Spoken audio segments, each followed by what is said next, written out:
Now we are going to start with the software itself. When we open a case, a 3D case, we have this 3 view and the 3D view here. 3 views, coronal, sagittal, and axial view. When we take the line, we're able to move inside the volume. And this line, it's a red color, I read on the sagittal view. If I move the blue line, I read the coronal view. We may rotate around a point like this. And also we may move the 3D view and do some things like cropping the 3D view.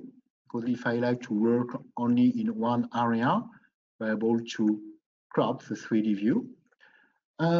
We have also on the top some icons. This icon give us a possibility to do different actions like changing the view, to go to the curve. This icon here, this is for the matching. We'll see how to use it. This one is only 3D view.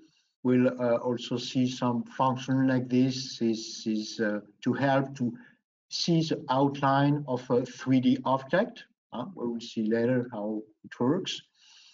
Some icons like this, if I like to show the 3D view or not, and some different kind of filters. Also some function like this that could be helpful when we like to reset the position at once, like this. Also on the left side, you may see some stamps.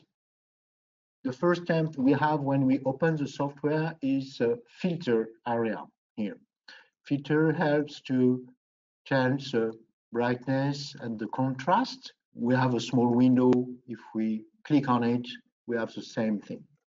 We have some area to collect the 3D object, an area named surgery that helps to redesign or to design a 3D object or surgical guide, measurement area, implant area, drill guide area, picture area, works, wax up area, text on a surgical guide, okay, airways, and well, cephalometry. We won't see this function today.